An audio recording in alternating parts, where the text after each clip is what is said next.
Our story prides itself as being a people-oriented, community-driven media outlet. As a voice for the black community, our story labors around the clock to provide you with an up-to-the-minute account of events that are affecting as well as effecting our families and our communities.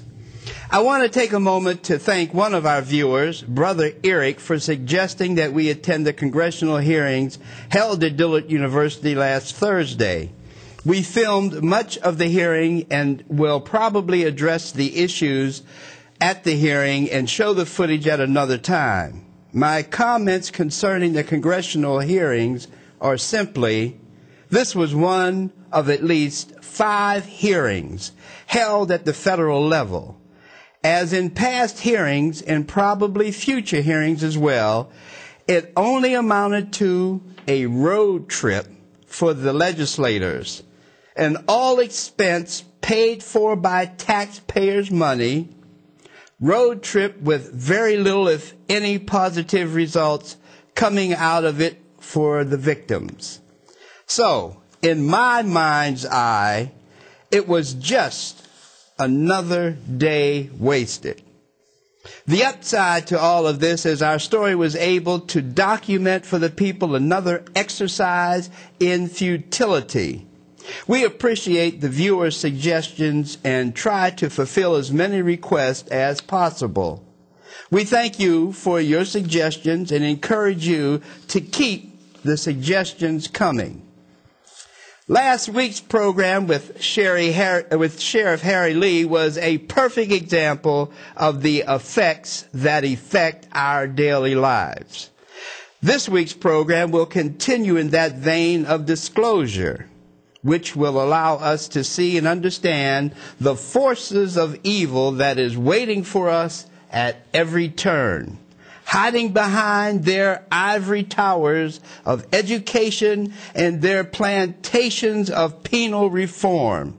We realize not every racist is as open as Harry Lee is. The majority racists are nestled safely in the closet, awaiting the sound of the bugle for another charge to battle. Hidden racism is the worst form of the virus. As the old saying goes, smiling faces sometimes tell lies. Beware of the pat on the back with the handshake that hides the snake. These are lyrics to a well-known song, lyrics that communicate the dangers of the evil that lurks within the minds of many men. This week, we are hosting Professor Walter Block, an economist at the University of Loyola. Professor Block was with us several months ago. After that presentation, I am sure we could get a debate over whether Professor Block is a racist or not. But we are not here tonight to debate that topic. You can be the judge of that. However, we are here tonight to debate whether legalizing drugs is a viable means of stopping the murder rate in New Orleans. And is it productive or counterproductive for the black community? To give us the proper setting for tonight's debate, let us lay the foundation by rewinding for a moment to November 1st when Professor Block was a guest on our story. To the problem of racism. Look, suppose a black person is worth $10 an hour, and a white person is also worth $10 an hour. They're each equally productive. But due to racism, the white person is making $10 an hour, but the black person is only making $7 an hour. Well, if that's true, then the employer who's hiring them is making an extra $3 an hour profit. So that's okay? That's great. Because then what will happen, as a first step, let me just finish, because then what will happen is that the guy who hires the black worker under this scenario will put out of business the other guy because he'll be able to underprice him. I'm supposed to support this philosophy of business? Yeah, it'll get rid of racism. No, it won't. How will it get rid of racism? I rest my case. What is important is the foundation from where the theory of legalizing drugs comes from. It is important to recognize the fact that the apple never falls far from the tree, if I may borrow a metaphor to describe tonight's debate. Tonight we are faced with a theory that legalizing drugs will in fact reduce the murder rates and crime rates in New Orleans.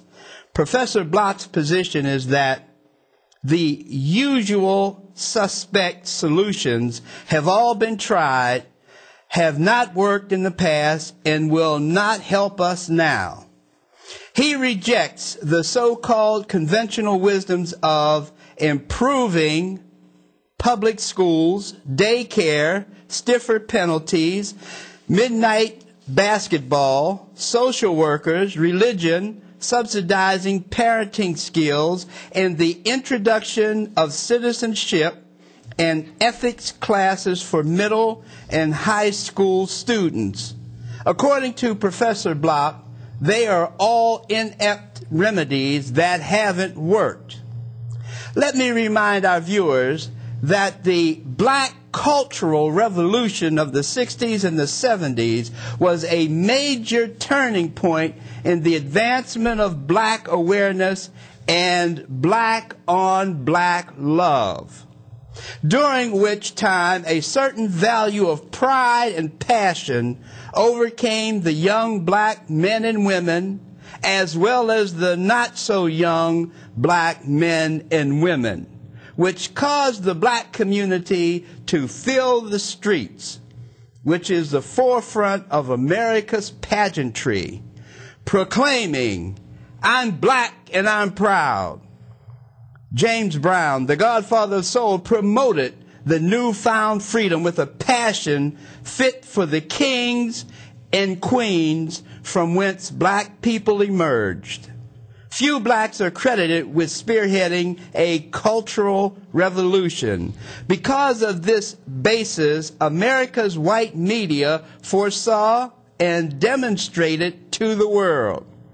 Just as the civil rights movement was cast in the valley of the shadow of death, better known to America as the women's liberation movement, so was the black cultural revolution cast in the wastebasket known to corporate America as File 13. No matter how hard blacks in America tried to place their past behind them by trying to give white America an opportunity to move away from its salty past by giving peace as well as freedom a chance, America stayed true to the red, the white, and the blue by denying blacks an opportunity to accept the ill-fated ideology of love is the answer. Don't worry about the question.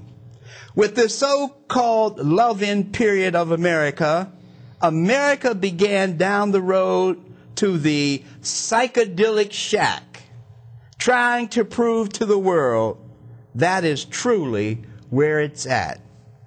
So when anyone wants to discredit the failure of white America with the scapegoat psychology of conventional wisdom being the usual suspect solutions that have all been tried and failed, I say to you, me today and you tomorrow, you sat by and watched in great horror the dismantling and destruction of a great and mighty people.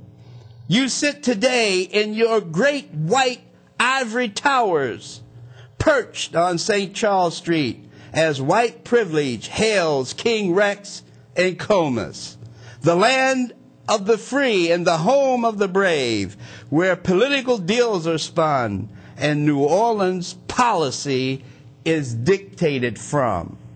Tonight, we are going to examine yet another proposed solution to the murder and crime rates of New Orleans. Before we get started, you sit back, and before you get comfortable, I want you to grab your rain gear, get your hip boots, because it's going to get deep in here tonight.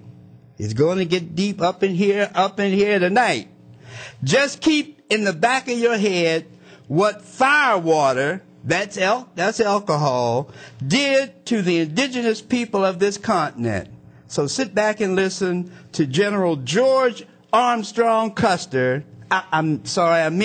Professor Walter Block of Loyola University. Professor Block, welcome to our story, and tell us how legalizing drugs is going to decrease the murder and crime rate. Well, let me first thank you for that exhilarating introduction. That was magnificent. I think we have a gigantic problem here. There are young black men shooting each other down.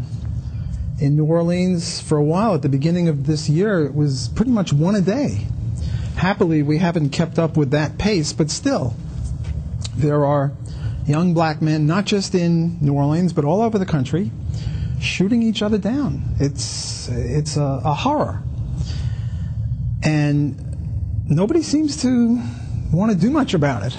We rely on the old midnight basketball and education and ethics courses and stuff like that, but we've been doing that for years and years and years. Happily, we have a historical episode from which we can learn, namely the prohibition of alcohol in the 30s. And during the prohibition of alcohol, it wasn't black people so much killing each other over alcohol. It was Italian people, the mafia, and others. They were shooting each other down in the street too. And happily, we legalized alcohol. And nowadays, nobody's shooting anybody. Shenley and Johnny Walker don't firebomb each other. Alcohol is still a medical problem, and it's a horrible medical problem, but it's only a medical problem. It is not also a social problem that leads to death. Now, before I go any further, in terms of the legalization of drugs, I think we absolutely have to keep distinct the difference between legalizing, which I favor, and using, which I don't favor. I do not favor using marijuana, cocaine, heroin, any of those things, those addictive drugs. I think they're poisons, some slow, some fast. I certainly oppose anyone using it. I don't use it. I hope no one here in our audience or in our studio uses it, because I think these are a tragedy to use these things. Drano, too, is pretty bad, as is rat poison. Yet we legalize these things even though they're very harmful. So you have to distinguish between prohibition and legalization on the one hand and the use thereof on the other hand. Not only does the present law of prohibition of drugs lead to murders of disproportionately young black men, but also to great incarceration rates. My understanding of the statistics is that some 60% of all prisoners in the whole country, and the U.S. incarcerates a much higher percentage of people than many other countries, some 60% of it is due to drugs.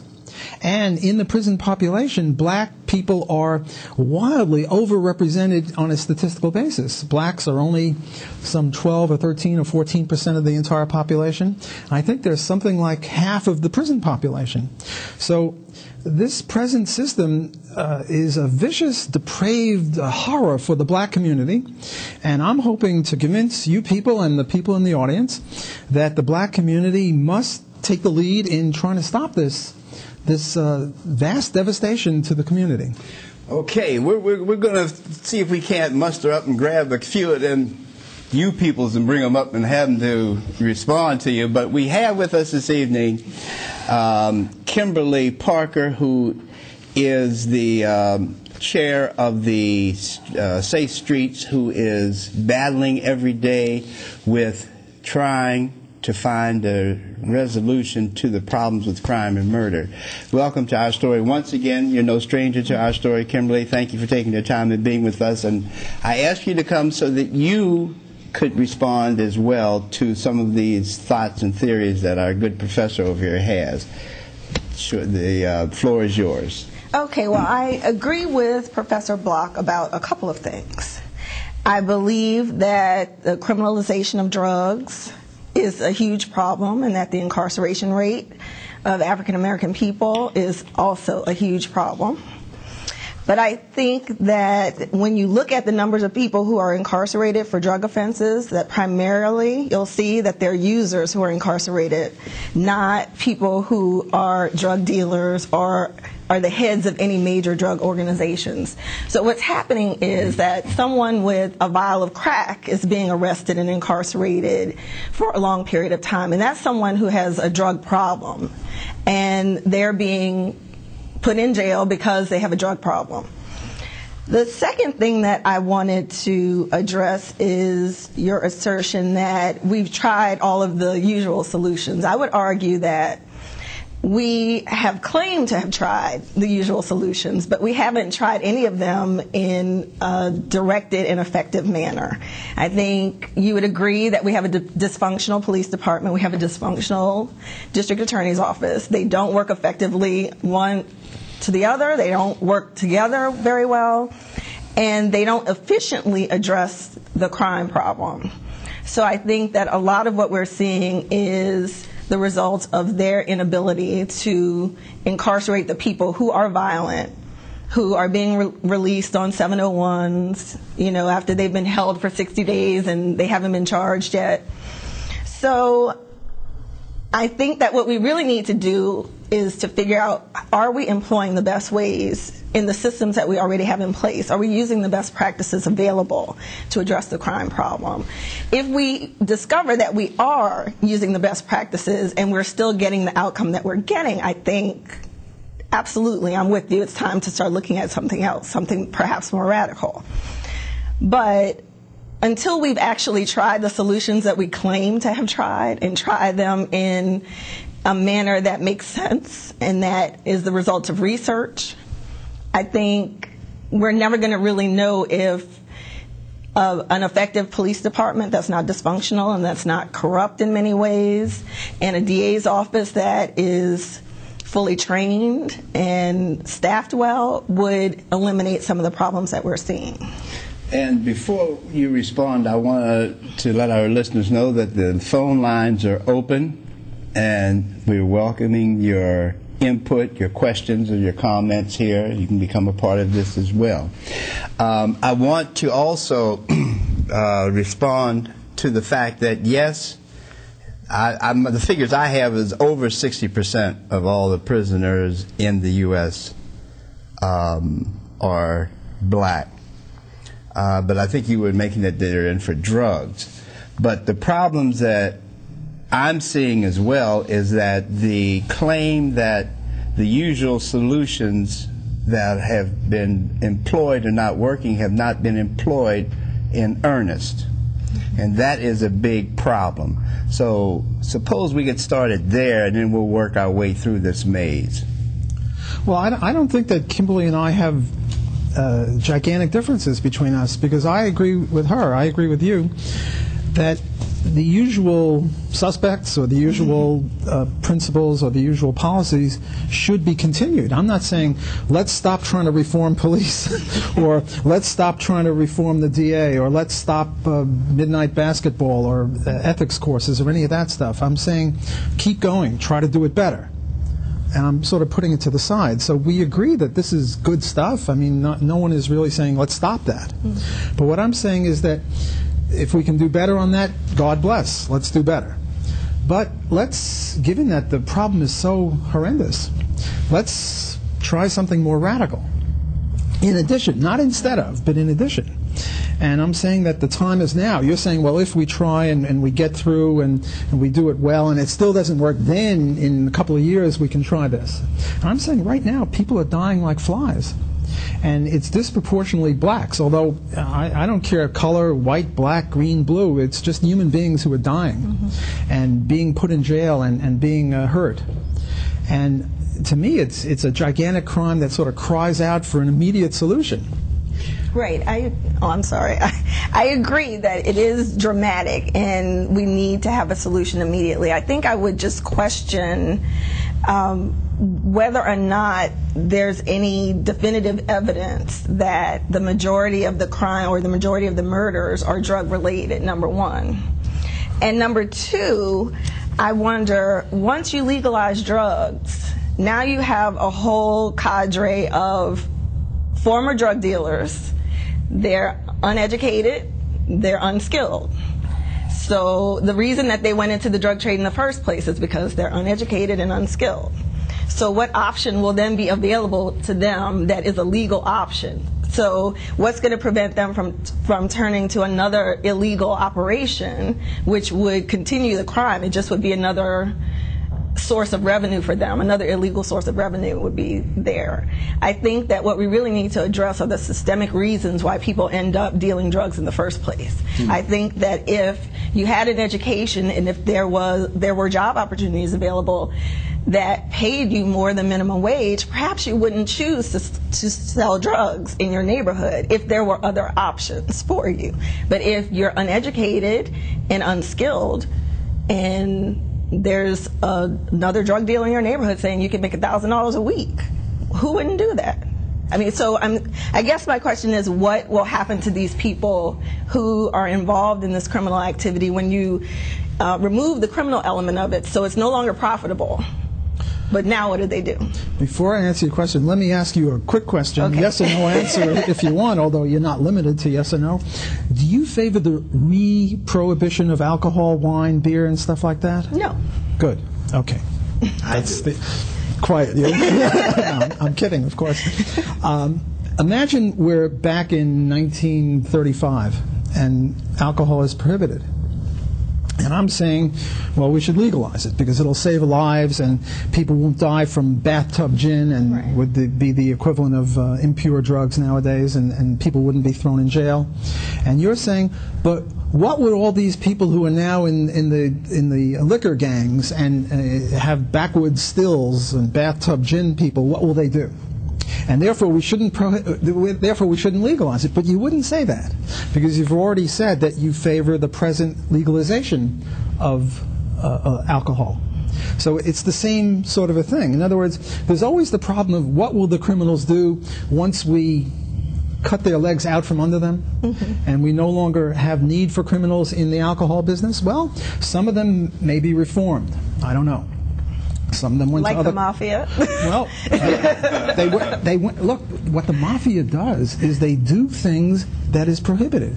They do sex, they do pornography, they do drugs, they do gambling when it's illegal, they do garbage because it's mainly a governmental thing. But they don't do pens or cough drops or wristwatches because those things are legal and they can't compete. Well, wait a minute now. Whoa, wait a minute. Now, we understand that might have been true 70 years ago. But today, that is as far backwards as it possibly can be. We know that organized crime probably has more legitimate business than legitimate business has in America. And the problem being is the fact that you're saying that when they stopped the prohibition of alcohol, that it did not create social deaths. But what I'm saying is, what about all the automobile accidents we're having that are due because of alcohol? What about the people that are dying because of medical reasons due to alcohol? There are so many deaths that on the surface are not accounted or accredited to alcohol, but when you begin to dig into the history or you dig into the information, you find out that alcohol is at the root of that death.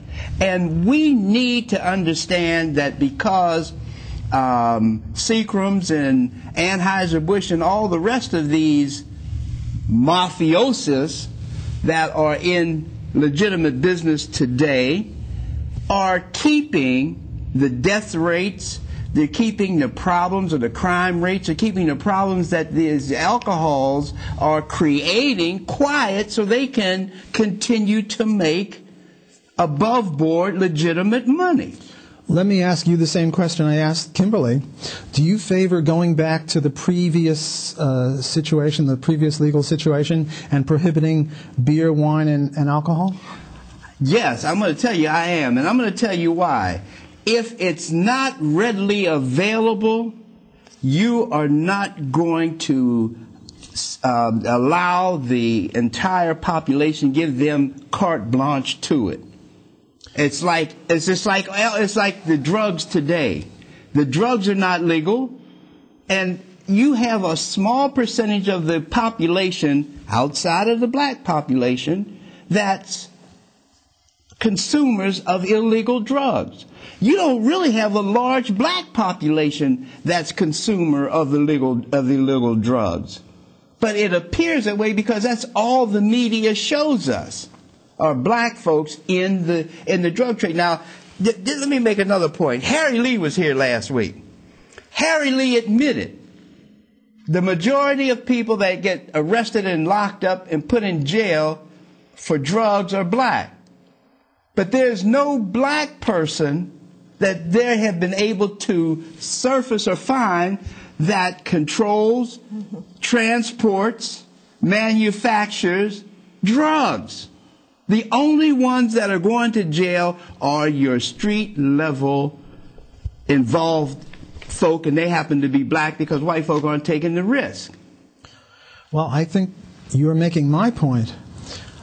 First of all, let me say that I find it highly problematic that you would favor going back to prohibition of alcohol. See, right now, alcohol is only one problem. It's a medical problem.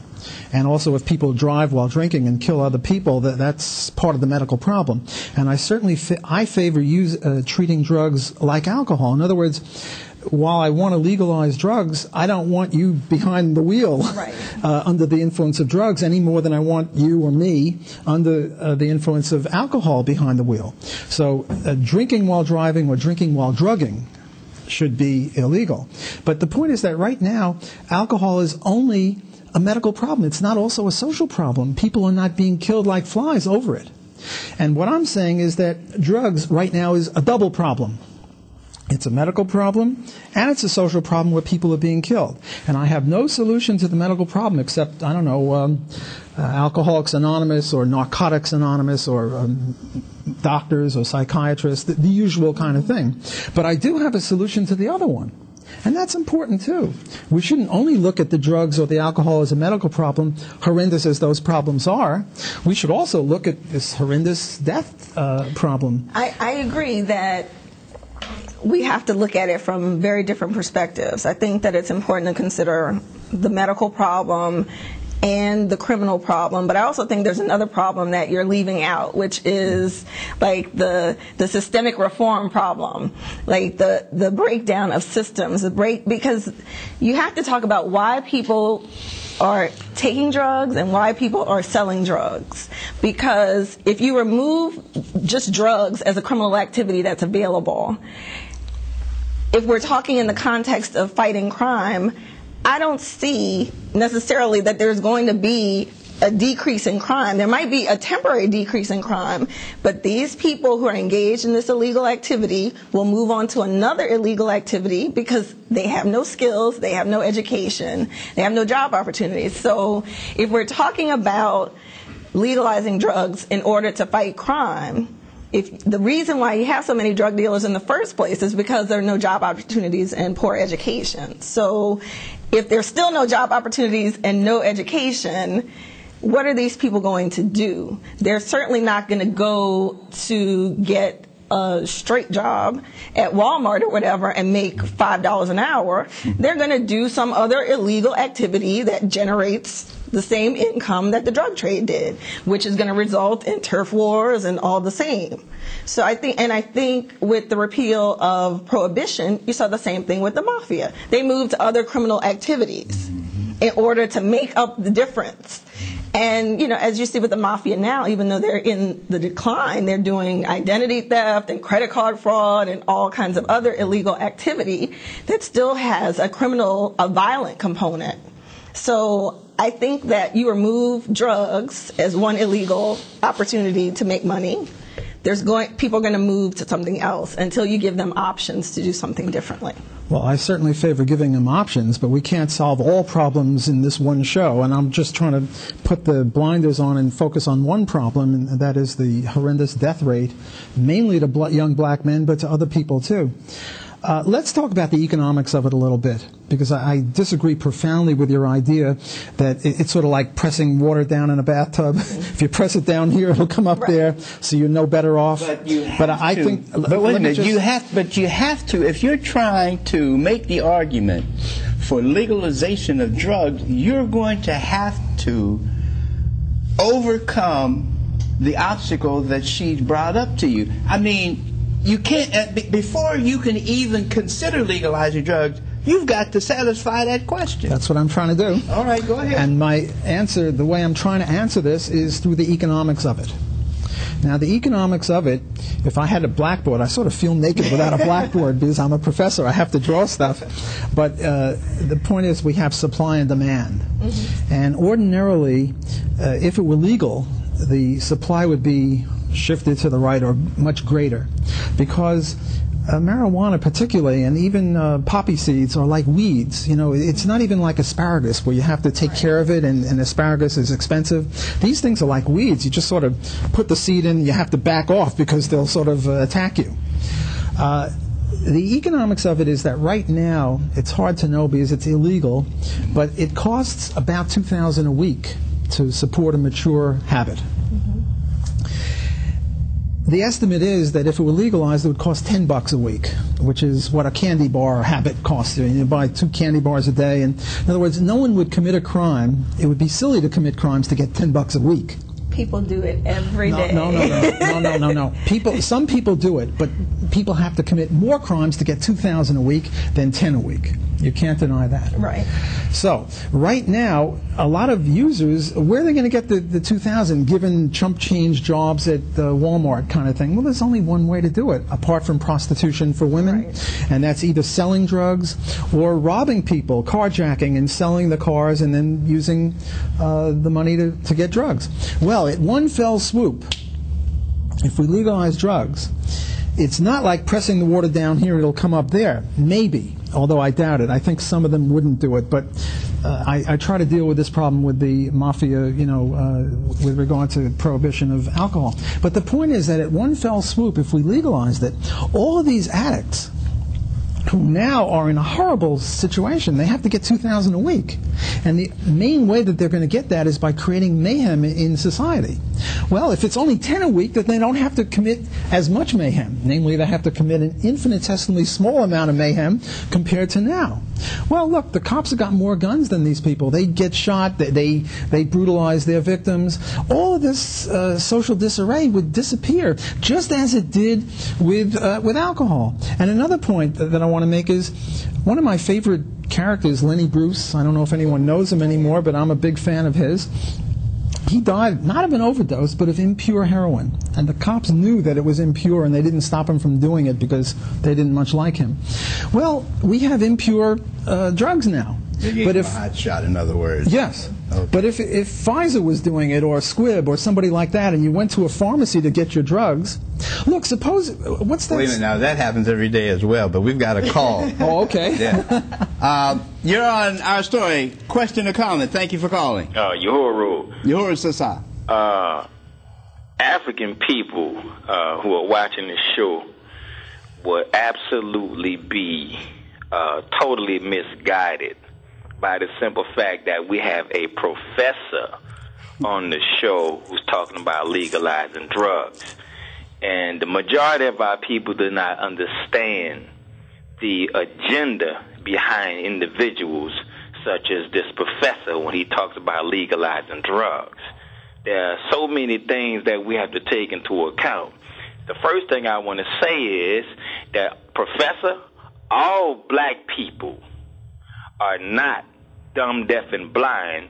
That there are some that can think just like you, that are able to decipher the language that you're speaking. Because this drug thing that you're speaking about, it would appear that this is a black problem. It is not a black problem. It goes beyond being a black problem. The sister said the drug dealers are, no education, illiterate. Well, we have to go above their heads. Actually, the real drug dealers are not illiterate. They are on Wall Street, and they are in the business of stock, the stock market trade. When you say people like Wackenhut, you mentioned about the prison population, more than half is black people. The more people you get that are dispossessed, disadvantaged behind these walls, the bigger and bigger their pockets get of the players on Wall Street. Okay, drugs is a chemical war on African people. It is a chemical war on African people. You have a global satellite system that you can use to spy on nations all over the world and send actual photo shots down to the T of buildings, of plants that this country accuses Iraq or any other countries of producing weapons of mass destruction. Yet you have this global system, satellite system. You cannot use the same satellite system to actually locate the poppy fields and coca leaf plantations and wipe that whole industry out. Right. But yet you want to make it seem like this is a problem, a local problem, when it is a federal problem. Now, you mentioned something was mentioned about the mafia and all these things that they were warning them, so you legalize it and it stopped this. That is a total illusion in a total another different part of the world. And that same part of the world you spoke of, it's called the Knights of Malta. And when you talk about the Knights of Malta, what you got? CIA, the Vatican, the Jesuits, and I'm quite sure you know who Loyola is, Ignatius of Loyola, okay, and Wall Street. All these are players in the drug industry. So there's no way you're going to get rid of the mice and not be able to get at the rat. You left all of that out of the picture. Hold on. I want to hear his response. I'm going to leave you on, but hold on. Let him respond. Well, I certainly agree with the caller that it's not just a local problem. It's not even a national problem. It's a world problem, and it even feeds into terrorism because a lot of the terrorists are getting a lot of money from illegal drugs. But that's about all I agree with this gentleman on. And, he talks about race and racism and black people. It's not a black problem. It's a human problem. It just so happens that blacks are disproportionately being hurt by it. So it seems to me that if the black community has the best interests of black people at heart, they would take what I'm saying very seriously and not take it as racism, but take it as an attempt to help. Let's look at the racism about it. Exactly. Hold on for a second. Let's look at the racism about this. You had mentioned the economics question, the question of the monies, and if you attack that question is moot now. Because it's not about $2,000 a week or a day. That was maybe 15, 20 years ago. The government worked with other concerns, including the World Health Organization, to create what is now called crack, to make sure that they could deliver a very cheap substance that would put a person on it for life. That is genocide. That is racism. Exactly. But no one is talking about the racism and the genocide that drugs are utilizing. There are two sources of the genocide. One is the use of drugs, and here I agree with you, and I did say that I oppose this bitterly, and I think people shouldn't use it. And to the extent that they use it, it's horrible. And I agree with you that we should do everything we can, Narcotics Anonymous, what have you, to get people off that. That's one problem. But I'm talking about a different problem, because I have no way to solve that one. But I do have a way to solve this other one, and this other one is black people are shooting each other down, young black men particularly, but other races too, but disproportionately black, are shooting each other down in the streets. I don't say that the major cause of Black Death is this, but this is a big problem, and to just sort of ignore this, it seems horrendous and seems racist to me. I've got other callers calling in, brother. Go ahead and. Yeah, I just want to finish. Right. Another thing that our people need to understand. There was a man named Thomas Malthus in the late 18th, early 19th century, and he spoke about this overpopulation. When he spoke about overpopulation, he wasn't speaking about white folk. He was speaking about black people in particular and people of color. So what did he say? He says 3 ways you can control this so-called overpopulation: war, famine, and birth control. The new crack epidemic, which began with the CIA and Freeway Ricky Ross in South Central California, the money they was using to overthrow the government in Nicaragua. Okay? Now, when you talk about that, the chemical warfare is just another plank of what's called Malthusian politics. And this professor has left all of that out when he talks about the drug situation and legalizing drugs. It will accelerate the genocide of African people, and that is the ultimate motive. It's called fear of a black planet and population control, because white people are the slowest growing population on the face of this planet. Ask the German government. They recently wanted to pay parents in Germany to have more babies. They gave them incentives to have more babies. Okay? That is the ultimate agenda of what this professor is saying. Yahuwah Sassah. Thank you. This gentleman reads Malthus differently than I do, but the point is he's interpreting me as saying that I want black people, or all people, but particularly black people, to use this. But I try to distance myself from that. He is 180 degrees off of what I'm saying. Okay, he is interpreting me as saying that black people should use this stuff. I'm not saying that. Well, I'm just saying that if they use it, they shouldn't also be put in jail and they shouldn't be killed. Let's put it in a different perspective for you. Maybe you'll understand this. You're a professor at a leading university.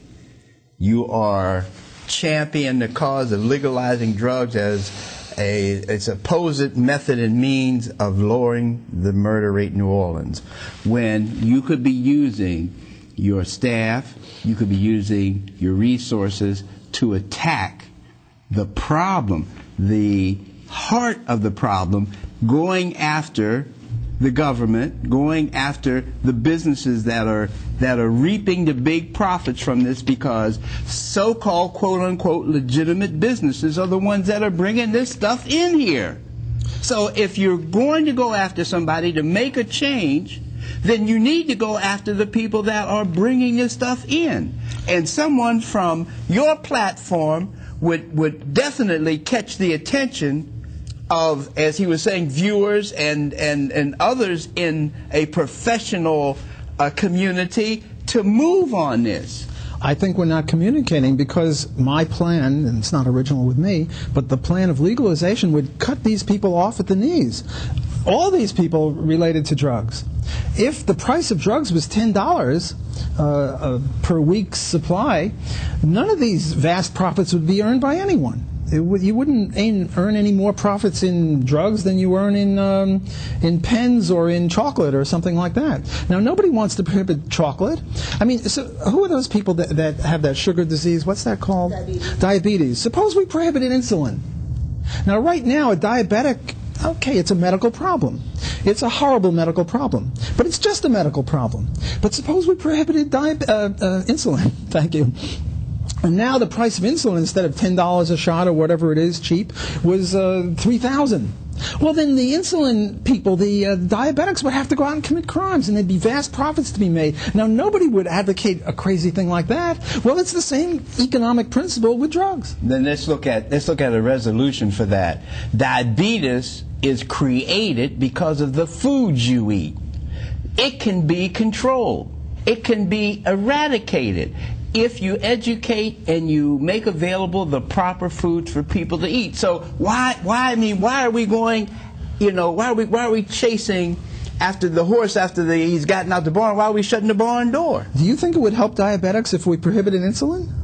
I'm telling you, it would help diabetics if we would give them what is necessary to keep them from getting sick. I favor good food, and I favor all sorts of medical things to help diabetics. But I don't favor prohibiting insulin. And you guys, or whoever disagrees with me, I'm not sure who. I think Kimberly is starting to agree with me. I'm not sure. No. But you guys are favoring the equivalent of prohibiting insulin. And you're telling me that that's somehow going to help diabetics.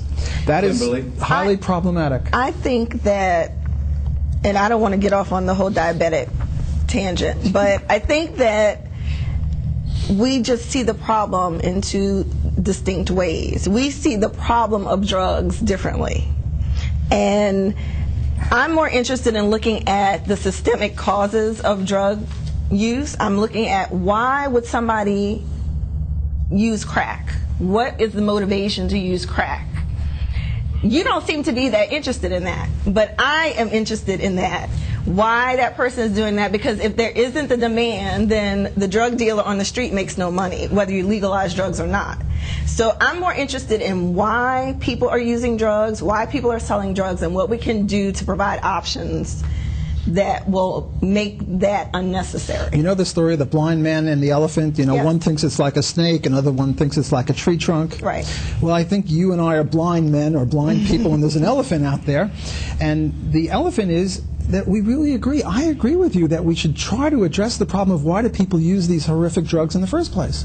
But the reason I don't emphasize that is I have no specialization in it. I have no comparative advantage in it. I leave it to people such as yourself and to doctors and to psychiatrists. I'm an economist. Then how? I have to focus on the economics of it, and the economics of it is that when you drive the price from $10 to $2,000, you reap the whirlwind. So then you're telling me that you're coming out with this legalization to cut the murder rate down because it's just plain economics to you. That's the only thing. That's the only interest you have in this. Well, it's not the only interest. That's what it sounds like. But hold up, we got a caller. Thank you for watching and calling our story. Question or comment? Caller, are you there? Okay, I'm sorry. That's okay. You see, I agree with Kimberly. I support her. It's just that I have no expertise in that field. But I certainly support the idea of trying to find out why it is that people find themselves using, whether it's heroin or drugs or liquor or insulin, and to try to have medical solutions for those problems. But in addition, we've also got to address this other thing. And there are disproportionately numbers of black people in jail. Yes. They spend decades in jail. For what? For putting crap into their bodies? They shouldn't. Not even for putting crap into their bodies, for possessing the crap that they might have wanted to put in their bodies. Right. So. You see, it's bad enough to put crap in your body or possess it, but why make it worse by putting them in jail and unleashing these wars? It seems to me, I can't understand why particularly the black community wouldn't get behind me on this, because it's disproportionately affecting the black people. Not so much in terms of profits. You're not attacking the problem. Yeah, that's why they won't get behind it. You're not addressing the problem. I am. Right. I really think that your analogy about the water in the tub, is an apt one, because even though we disagree about whether or not that would be true, I really think that unless you address why people are behaving in a particular way, if you remove this one element of their behavior, the negative behavior may continue. If there are no other options, if there's nothing else for you to do. Well, even hold up, we got a call. We want to catch you on the loser. Go ahead, caller. Thank you for watching. What's your question or comment? Oh, it's Asai. How you doing, Brother Johnson? I'm fine. It's Brother Lewis. All right, Brother Lewis. I think it's all conspiracy for the kill the black race of the United States of America. That's our conspiracy. Yeah. That's all it is. Appreciate it. The white man been putting this stuff in here and trying to eliminate us. Appreciate it. We're going to get on that. We talked about it earlier, but thank you for calling and have a good one. Yours Sasa. He's talking about the genocide. The fact that the drugs are used as a weapon to decrease the population of blacks in this country. He's right. and it's horrible, and I'm trying to stop it, and you people aren't seeing it. I mean, black people are dying like flies over this, and I'm trying to stop this. I don't think that it's that we're not seeing it. I just think that we have some fundamental disagreements with your approach to addressing the problem. No, we don't. We agree. Yeah, Because you come from a different community. You come from a different mentality altogether.